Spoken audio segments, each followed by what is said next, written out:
Very first ನೀವು brain activation, subconscious ಆ್ಯಕ್ಟಿವೇಶನ್ಗೆ ಇದೊಂದಂತೂ ಫಾಲೋ ಅಪ್ ಮಾಡಬೇಕು. It's is a time management quadrant ಅಂತ ಕರಿತೀವಿ. ಯಾವುದು ಇಂಪಾರ್ಟೆಂಟ್, ಯಾವುದು ಅರ್ಜೆಂಟ್. ನಂಬರ್ 1 ನೋಡ್ತಾ ಇದ್ದೀರಾ, ಇಂಪಾರ್ಟೆಂಟ್, ಅರ್ಜೆಂಟ್, ಡೂ ಫಸ್ಟ್, ಮಾಡಿಬಿಡ್ಬೇಕು ಅದನ್ನ. ಇದು ಇಂಪಾರ್ಟೆಂಟ್, ಇದು ಅರ್ಜೆಂಟ್ ಮಾಡಬೇಕು. ನಂಬರ್ 2 ಏನಕ್ಕೆ ಕಾಲಮಲ್ಲಿ ಬರುತ್ತೆ, ಇಂಪಾರ್ಟೆಂಟಲ್ಲಿದೆ, ನಾಟ್ ಅರ್ಜೆಂಟಲ್ಲಿದೆ. ಇಂಪಾರ್ಟೆಂಟ್ ಹೌದದು, ಬಟ್ ನಾಟ್ ಅರ್ಜೆಂಟ್, ಈಗ ಅಗತ್ಯ ಇಲ್ಲ, ಅದು ಸ್ವಲ್ಪ ಹೊತ್ತು ಬಿಟ್ಟು ಮಾಡಿರಿ, ನೋ ಪ್ರಾಬ್ಲಮ್, ಡೂ ಲೇಟರ್ ಅಂತ ಹೇಳ್ತೀವಿ.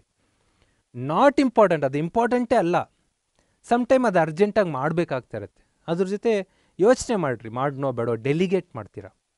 Not important, not urgent, important ಅಲ್ಲ, ಅರ್ಜೆಂಟು ಅಲ್ಲ, ಅದನ್ನು ಡಿಲೀಟ್ ಮಾಡಬೇಕು. ಭಾಳಷ್ಟು ಜನರ ಟೈಮ್ ಹಾಳಾಗ್ತಿರೋದೇ ಇಲ್ಲಿ. ಫೇಸ್ಬುಕ್ಕಲ್ಲೂ ಕೂತ್ಕೋತೀರಾ, ಯಾರ್ದೋ ಸ್ಟೋರಿ ಓದ್ತಾ, ಕತೆ ಓಡ್ತಾ, ಅವ್ರ ಮುಖ ನೋಡ್ತಾ, ಇವ್ರ ಮುಖ ನೋಡ್ತಾ 1.5 ಗಂಟೆ ಕಳೀತಾ ಇದ್ದೀರಾ. ಫೇಸ್ಬುಕ್ನವರೇ ಡಾಟಾ ಕೊಡ್ತಾ ಇರೋದಿದು, ನಾನು ಹೇಳ್ತಾ ಇರೋದಲ್ಲ. ಫೇಸ್ಬುಕ್ಕನ್ನು 1.5 ಗಂಟೆ ನೋಡ್ತಾ ಕೂರೋದು ನಾಟ್ ಇಂಪಾರ್ಟೆಂಟ್, ನಾಟ್ ಅರ್ಜೆಂಟ್. ನಿಮಗೆ ಫೇಸ್ಬುಕ್ಕಿಂದ ಏನೂ ಸಿಗ್ತಾ ಇಲ್ಲ, ನಿಮ್ಮ ಸಕ್ಸಸ್ಸಿಗೆ ಹೆಲ್ಪ್ ಮಾಡ್ತಾ ಇಲ್ಲ, ಎಲಿಮಿನೇಟ್ ದಟ್. ನಾಟ್ ಇಂಪಾರ್ಟೆಂಟ್, ಯಾರ್ದೋ ಜೊತೆ ದಿನಗಟ್ಟಲೆ ಕಳೀತಾ ಇದ್ದೀರಾ, ನಾಟ್ ಅರ್ಜೆಂಟ್, ಎಲಿಮಿನೇಟ್ ದಟ್. ಈ ಥರ ಯಾವುದು ಇಂಪಾರ್ಟೆಂಟ್, ಯಾವುದು ಅರ್ಜೆಂಟ್, ಅದಕ್ಕೆ ಪ್ರಿಯಾರಿಟಿ ಕೊಟ್ಟರೆ ನಿಮ್ಮ ಟೈಮ್ ಮ್ಯಾನೇಜ್ಮೆಂಟ್ ಮುಗಿದೋಯ್ತು ಅಲ್ಲಿಗೆ. ಇದಕ್ಕೆ ನಾನು ಪ್ರಿಯಾರಿಟಿ ಕೊಡಬೇಕಾ? ತುಂಬ ಕಾಲ್ಗಳು ಬರುತ್ತೆ ನನಗೆ. ಮ್ಯಾಕ್ಸಿಮಮ್ ನಾನು ಕಾಲ್ ಡಿಸಿಪ್ಲಿನ್ ಅಂತ ಒಂದು ಮಾಡ್ಕೊಂಡಿದ್ದೀನಿ. 120 ಸೆಕೆಂಡ್ ಎಬೋ ಯಾರ ಜೊತೆ ಮಾತಾಡಲ್ಲ, ಮೀನ್ಸ್ 2 ಮಿನಿಟ್ ಎಬೋ ಯಾರ ಜೊತೆ ಮಾತಾಡಲ್ಲ. ಈವನ್ ಅದು ಎಷ್ಟು ದೊಡ್ಡ ಅಧಿಕಾರಿ ಆಗಿರಲಿ, ಎಷ್ಟೋರಾಗಿರಲಿ, ಏನೋ ರೀಸನ್ ಹೇಳಿ, ಕತೆಗಳು ಹೇಳಿ, ಟ್ರಾಫಿಕ್ಕಲ್ಲಿ ಇದ್ದೀನಿ ಅಂದರೆ ಯಾವ ಅಧಿಕಾರಿ ಕಾಲ್ ಮಾಡಿದ್ರು ನಮ್ಮನ್ನೇನು ಮಾತಾಡಬೇಕು ಅಂತ ಪ್ರೆಷರ್ ಮಾಡಲ್ಲ. Leave that. 120 second discipline. Some time ನಾನೇ ಅನ್ಕೋತೀನಿ ಇದು ಜಾಸ್ತಿ ಆಯ್ತೇನೋ, 60 ಸೆಕೆಂಡ್ ಡಿಸಿಪ್ಲಿನಿಗೆ ಬರೋಣ ಅಂತ. ಯಾವುದಕ್ಕೆ ಎಷ್ಟು ಆದ್ಯತೆ ಕೊಡಬೇಕು ಅಷ್ಟು ಕೊಡ್ರಿ. ತುಂಬ ಫೋನ್ ಎತ್ಕೊಂಡ್ರೆ ಅರ್ಧ ಗಂಟೆ ಕಿವಿಯೆಲ್ಲ ಬಿಸಿಯಾಗಿ ಹೋಗಿರುತ್ತೆ, ಮೊಬೈಲೆಲ್ಲ ಬಿಸಿಯಾಗಿ ಹೋಗಿರುತ್ತೆ, ಮಾತಾಡ್ತಾನೆ ಇರ್ತೀರ. ಏನು ಮಾತಾಡಿದ್ದೀರಾ ಔಟ್ಪುಟ್ ಹೇಳ್ರಿ ಲಾಸ್ಟ್ಗೆ ಅಂದರೆ ಏನೂ ಇರಲ್ಲ. ಊಟ ಆಯ್ತಾ, ತಿಂಡಿ ಆಯ್ತಾ ಅಂತ ಮಾತಾಡೋದು. Is it essential? ಊಟ ಮಾಡಲೇಬೇಕಲ್ಲ, ತಿಂಡಿ ಮಾಡಲೇಬೇಕಲ್ಲ. ಗುಡ್ ಮಾರ್ನಿಂಗ್, ಪ್ರತಿದಿನ good morning, good afternoon, good evening, every day is good, every time is good. ನೀವು ಅದನ್ನ ಹೇಳಿ ಗುಡ್ ಮಾಡೋದು ಅಗತ್ಯ ಇಲ್ಲ. ದಟ್ಸ್ ವೈ ಗುಡ್ ಯಾವುದು, ಬ್ಯಾಡ್ ಯಾವುದು, ಇಂಪಾರ್ಟೆಂಟ್ ಯಾವುದು, ಅರ್ಜೆಂಟ್ ಯಾವುದು, ಅದನ್ನು ಮಾಡಿರಿ. ಇಂಪಾರ್ಟೆಂಟ್ ಯಾವುದು, ನಾಟ್ ಅರ್ಜೆಂಟ್ ಯಾವುದು, do it later. Not important but ಅರ್ಜೆಂಟಾಗಿ ಆಗಬೇಕಿತ್ತು ಅಂದಾಗ ಡೆಲಿಗೇಟ್. ಅಂದರೆ ನಿಮಗೆ ಯಾರೋ ಒಂದು ಕೆಲಸ ಹೇಳಿದ್ದಾರೆ, ಅರ್ಜೆಂಟಾಗಿ ಇವ್ರನ್ನ ಅಲ್ಲಿಗೆ ಬಿಡಬೇಕು ಅಂತ. ನಿಮಗದು ನಾಟ್ ಇಂಪಾರ್ಟೆಂಟು. ಬಸ್ ಸ್ಟ್ಯಾಂಡಿಗೆ ಬಿಟ್ಟು ಬಾ ಅಂತ ಹೇಳಿದ್ದಾರೆ ಪಕ್ಕದ ಮನೆ ಆಂಟಿ, ನಿಮಗದು ನಾಟ್ ಇಂಪಾರ್ಟೆಂಟು. ಅವ್ರು ಯಾರೋ ಗೆಸ್ಟ್ ಬಂದಿದ್ದಾರೆ, ಬಿಟ್ಟು ಬರಬೇಕು. ಬಟ್ ಬಿಟ್ಟರೆ ಬಸ್ ಮಿಸ್ ಆಗುತ್ತೆ. ಆವಾಗ ಏನು ಮಾಡಬೇಕು ನೀವು? ಡೆಲಿಗೇಟ್. ಒಂದೇ ನೀವು ಹೋಗಬೇಕು, ಇಲ್ಲ ನಿಮ್ಮ ತಮ್ಮ ಬಿಟ್ಟರು ಆಗುತ್ತೆ, ನೀವೇ ಬಿಡಬೇಕು ಅಂತ ಇಲ್ಲ. ತಮ್ಮನಿಗೂ ಬೈಕ್ ಓಡ್ಸೋಕೆ ಬರುತ್ತೆ, ನೀನು ಬಿಟ್ಟು ಬಾ ಅಂದರೆ ಬಿಟ್ಟು ಬರ್ತಾನೆ. ದಿಸ್ ಈಸ್ ಕಾಲ್ಡ್ ಡೆಲಿಗೇಟ್ ಅಂತ. ನೀನೇ ಮಾಡಬೇಕಾ, ಬೇರೆಯವ್ರ ಕೈಲಿ ಮಾಡಿಸ್ಬೇಕಾ? ಎಲಿಮಿನೇಟ್ ಅಂದರೆ ಬಿಟ್ಟೇ ಬಿಡಬೇಕು. ತುಂಬ ಇಂಥ ಎಲಿಮಿನೇಟ್ ಮಾಡಿದ್ರಿ ಅಂದರೆ ಟೈಮ್ ಬೇಕಾದಷ್ಟು ಸಿಗುತ್ತೆ.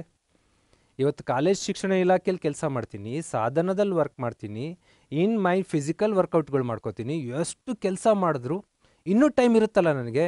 How I can gain the time ಅಂತ ಅಂದರೆ ನಾಟ್ ಇಂಪಾರ್ಟೆಂಟ್, ನಾಟ್ ಅರ್ಜೆಂಟನ್ನ ಎಲಿಮಿನೇಟ್ ಮಾಡ್ತೀನಿ.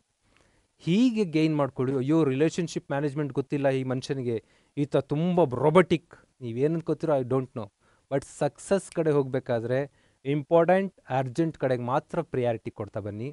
ದೆನ್ ಒಂದು ಗೊತ್ತಿರಲಿ, ಈ ಕೆಲವು ಪೋಸ್ಟ್ಗಳು ನೋಡ್ತಾ ಇರ್ತೀನಿ ಅಲ್ಲಿ ಇಲ್ಲಿ, ನನಗೆ ಭಾಳ ಆಶ್ಚರ್ಯ ಆಗುತ್ತೆ. 3 ತಿಂಗಳಲ್ಲಿ ಆ ಅಧಿಕಾರಿಯಾದ ಈ ಮನುಷ್ಯ, 2 ತಿಂಗಳಲ್ಲಿ ಅದಾದ ಈ ವ್ಯಕ್ತಿ, ಈ 3 ತಿಂಗಳಲ್ಲಿ ಇದಾದ ಈ ವ್ಯಕ್ತಿ, ಇವೆಲ್ಲ ಮಿರಾಕಲ್. ತುಂಬ ಆಶ್ಚರ್ಯ ಆಗುತ್ತೆ ನನಗೆ. ಆತ 3 ತಿಂಗಳಲ್ಲಿ ಅದು ಆಗ್ಬಿಟ್ನಾ ಅಂದರೆ no. What can I learn on my own? ನೀವು ಏನು ಝೀರೋ ಅಲ್ಲ, ನೀವು ಯು ಆರ್ ನಾಟ್ ಝೀರೋ. 1ನೇ ಕ್ಲಾಸಿಂದ ಹಿಡಿದು ಡಿಗ್ರಿ ಮುಗಿಸಿರ್ತೀರಾ, 1ನೇ ಕ್ಲಾಸಿಂದ PU ಮುಗಿದಿದೆ, 10th ಮುಗಿದಿದೆ ಅಂತಂದರೆ ನಿಮ್ಗೆ ಬೇಕಾದಷ್ಟು ಓದಿದ್ದೀರಾ, ನಿಮಗೆ ಗೊತ್ತಿಲ್ಲ ಅದು. ಅದು ಓದ್ದಲ್ಲೇ ಪಾಸಾಗಿರಲ್ಲ ನೀವು.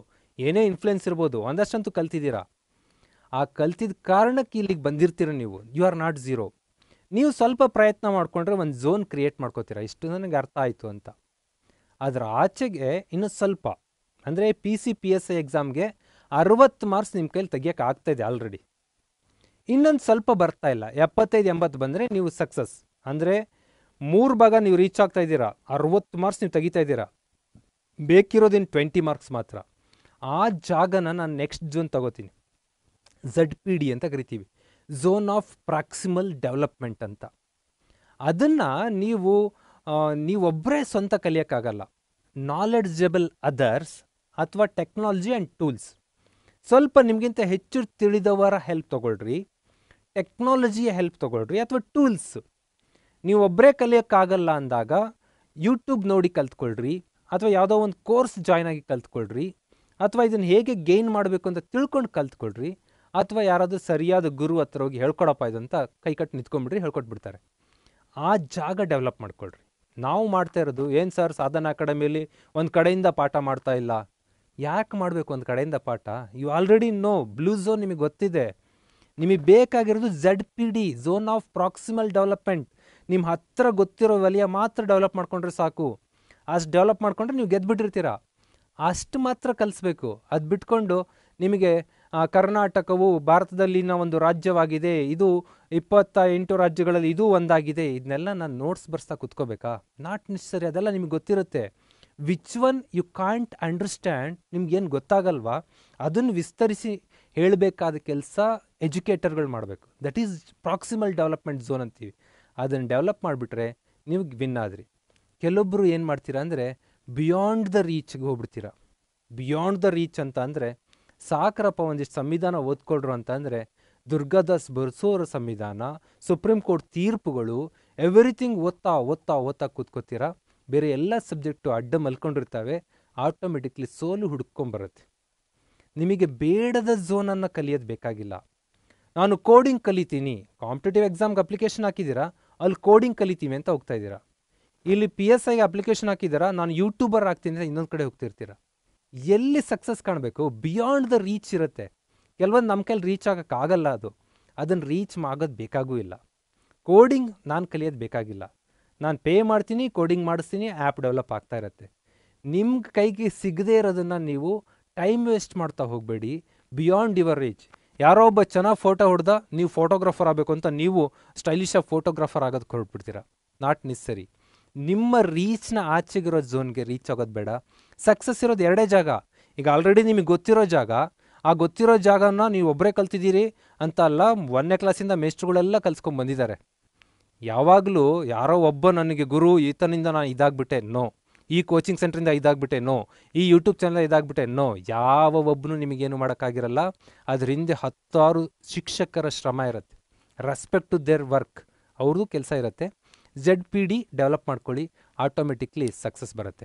ಸ್ನೇಹಿತರೆ, ನಿನ್ನೆ ಮತ್ತು ಇವತ್ತಿನ ಮಾತುಗಳಲ್ಲಿ ನಿಮಗೆ ತುಂಬ ಜನ ಕಾಮೆಂಟ್ ಇದೆ, ನೀವು ಲೀಡರ್ ಫಾಲೋ ಮಾಡಬೇಡಿ, ನೀವು ಆ ಬೇರೆಯವ್ರ ಗಾರ್ಡನ್ ಈರಾಕ್ಬೇಡಿ ಅಂತ. ಕಾಮೆಂಟ್ ಏನಿತ್ತು ಅಂದರೆ ನೀವು ಸೆಲ್ಫಿಶ್ನೆಸ್ ಕಲಿಸ್ತಾ ಇದ್ದೀರಾ ಅಂತ, ಸ್ವಾರ್ಥವನ್ನು ಕಲಿಸ್ತಾ ಇದ್ದೀರಾ. ಲೆಸ್ನನ್ನು ಕಲಿಸ್ಬೇಕು, ಸೆಲ್ಫ್ಲೆಸ್ನೆಸ್, ನಿಸ್ವಾರ್ಥತೆಯನ್ನು ಕಲಿಸ್ಬೇಕು. ಐ ಥಿಂಕ್ ನನ್ನ ಪರ್ಸ್ನಲ್ ಎಕ್ಸ್ಪೀರಿಯೆನ್ಸಲ್ಲಿ selfishness is danger, too much danger. ಅದಕ್ಕೆ ಅಂದರೆ ರೆಡ್ಡಲ್ಲಿ ಹಾಕಿದ್ದೀನಿ ನಾನು. ಸೆಲ್ಫ್ಲೆಸ್ನೆಸ್ ಕೂಡ ತುಂಬ ಒಳ್ಳೆಯದಲ್ಲ. ನಿಸ್ವಾರ್ಥ ಮನೋಭಾವ ನಂದು, ನಾನು ದೊಡ್ಡ ಸಮಾಜ ಸೇವಕ, ನಿನಗೆ ಏನು ನೀನು ಮಾಡ್ಕೊಳ್ಳೋಕ್ಕಾಗಿಲ್ಲ ಅಂದರೆ ಯಾವ ಸೆಲ್ಫ್ಲೆಸ್ನೆಸ್ ಮಾಡ್ತೀರಾ? ನೀವು ಮಾಡ್ಕೊಳ್ಳೇಬೇಕಲ್ಲ. ನೀವು ಸೆಲ್ಫಿಶ್ನೆಸ್ ಬೇಕಾಗಿಲ್ಲ, ಸೆಲ್ಫ್ಲೆಸ್ನೆಸ್ಸು ಬೇಕಾಗಿಲ್ಲ. ಸೆಲ್ಫ್ ಇಂಟ್ರೆಸ್ಟ್ ಇರಲಿ, ಸ್ವಯಂ ಆಸಕ್ತಿ. ನೀವೊಂದಷ್ಟು ಬದುಕು ಕಟ್ಕೋಬೇಕು. ಆ ಕಟ್ಕೊಳ್ಳೋ ಕಡೆ ಪ್ರಯತ್ನ ಮಾಡಿ. And then physical, mental, spiritual, social, ಇದಿಷ್ಟು ಬ್ಯಾಲೆನ್ಸ್ ಆಗಿ ಬರಬೇಕು. ಶಾರ್ಪನ್ ದ ಸಾ ಅಂತ ಕರಿತೀವಿ. ಬಾಡಿ ಸ್ಟ್ರಾಂಗ್ ಮಾಡಬೇಕು, ಎಕ್ಸಸೈಸ್ ಕರೆಕ್ಟಾಗಿ ಮಾಡಿ, ವರ್ಕೌಟ್ ಮಾಡಿ. ಸೂನ್ ನಾವು ವರ್ಕೌಟ್ಗಳ ಬಗ್ಗೆನೂ ಒಂದಿಷ್ಟು ಮಾರ್ಗದರ್ಶನ ಕೊಡ್ತೀನಿ. ಸರಿಯಾಗಿ ಟೈಮ್ಗೆ ಫುಡ್ ತಿನ್ನಿ, ಸ್ಟ್ರೆಸ್ ಮಾಡ್ಕೋಬೇಡಿ ತುಂಬ. ಮೆಂಟಲ್ ಹೆಲ್ತ್ ಮೇಂಟೈನ್ ಮಾಡ್ಕೊಳ್ಳಿ. ಓದೋದು, ಬರೆಯೋದು, ವಿಜುವಲೈಸ್ ಮಾಡೋದು, ಕರೆಕ್ಟಾಗಿ ವರ್ಕ್ ಮಾಡಿ. ಸಾಧ್ಯ ಆದರೆ ಒಂದಿಷ್ಟು ಯೋಗ, ಮೆಡಿಟೇಷನ್. ಸಮಾಜದಲ್ಲಿ ಎಲ್ಲರ ಜೊತೆ ಉತ್ತಮ ಸಂಬಂಧ, ಎಲ್ಲರ ಜೊತೆ ಜಲಸಿ, ಹೊಟ್ಟೆ ಕಿಚ್ಚು ಬೆಳೆಸ್ಕೋಬಾರ್ದು. ಒಂದು ಹ್ಯಾಪಿ ಫೀಲಿಂಗ್. ನಿಮ್ಮನ್ನು ನೋಡಿದ್ರೆ ಜನ ವಾವ್ ಅನ್ಬೇಕು, ಅವ್ರನ್ನ ನೋಡಿದ್ರೆ ನಿಮಗೆ ವಾವ್ ಎಲ್ಲ ಎಷ್ಟು ಒಳ್ಳೆಯವರಿದಾರಲ್ಲ ಅನಿಸ್ಬೇಕು. ಎಲ್ಲರನ್ನೂ ಸರಿ ಇಲ್ಲ, ನಾನೊಬ್ಬನೇ ಸರಿ ಇದ್ದೀನಿ ಆಟಿಟ್ಯೂಡನ್ನು ಬಿಡಿ. ಎಲ್ಲರೂ ಚೆನ್ನಾಗಿದ್ದಾರೆ, ನಾವು ಚೆನ್ನಾಗಿರ್ತೀವಿ. ಶಾರ್ಪನ್ ಸಾ, ಈ ಎಲ್ಲದನ್ನು ಸ್ವಲ್ಪ ಶಾರ್ಪ್ ಮಾಡ್ತಾ ಬಂದರೆ ಸಕ್ಸಸ್ ಹುಡ್ಕೊಂಬರುತ್ತೆ. ಫೈನಲ್ ಟಿಪ್ಸ್ ಒಂದು ಹೇಳೋದಾದರೆ, ಆ್ಯಂಬಿಷನ್, ಆ್ಯಟಿಟ್ಯೂಡ್, ಆ್ಯಕ್ಷನ್. ಎಲ್ಲರಿಗೂ ಆ್ಯಂಬಿಷನ್ ಇದೆ. ಆ್ಯಂಬಿಷನ್ ಆಸೆಗಳು ಆ್ಯಟಿಟ್ಯೂಡ್, ಮನೋಭಾವ ಕನ್ವರ್ಟ್ ಆಗಬೇಕು. ಮನೋಭಾವ ಆ್ಯಕ್ಷನಾಗಿ ಕನ್ವರ್ಟ್ ಆಗಬೇಕು. ಆವಾಗ ಸಕ್ಸಸ್ ಬರುತ್ತೆ. ಇನ್ನೊಂದು ತೋರಿಸ್ತೀನಿ ಸ್ಲೈಡನ್ನು ನಿಮಗೆ. ಆ್ಯಂಬಿಷನ್, ಆ್ಯಟಿಟ್ಯೂಡ್, ಆ್ಯಕ್ಷನ್, ಏನು ಡಿಫ್ರೆನ್ಸ್ ಕಾಣಿಸ್ತಾ ಇದ್ದೀರಾ? ಇದಕ್ಕೂ ಇದಕ್ಕೂ ಆಲ್ಫಾಬಿಟ್ ಒಂದೇ ಸೈಜಲ್ಲಿ ಇಟ್ಟಾಗ ನಿಮ್ಮ ಆ್ಯಂಬಿಷನ್ಗಳು ದೊಡ್ಡದಿರುತ್ತೆ, ಆ್ಯಟಿಟ್ಯೂಡ್ ಸ್ವಲ್ಪ ಕಡಿಮೆ ಮಾಡ್ಕೋತೀರಾ, ಆ್ಯಕ್ಷನ್ ಇನ್ನೂ ಕಡಿಮೆ ಮಾಡ್ಕೋತೀರಾ, ಸಕ್ಸಸ್ ಬರಲ್ಲ. ಯಾವಾಗಲೂ ಆ್ಯಂಬಿಷನ್ ಏನಿದೆ ಅದಕ್ಕಿಂತ ದೊಡ್ಡದಾಗಿ ಆ್ಯಟಿಟ್ಯೂಡ್ ಬೆಳಿಬೇಕು, ಅದಕ್ಕಿಂತ ದೊಡ್ಡದಾಗಿ ಕೆಲಸ ಮಾಡಬೇಕು, ಕಮಿಟ್ಟಾಗಿ ವರ್ಕ್ ಮಾಡೋಕ್ಕೆ ಸ್ಟಾರ್ಟ್ ಮಾಡಿರಿ, ಆಟೋಮೆಟಿಕ್ಲಿ ಸಕ್ಸಸ್ ಬರುತ್ತೆ.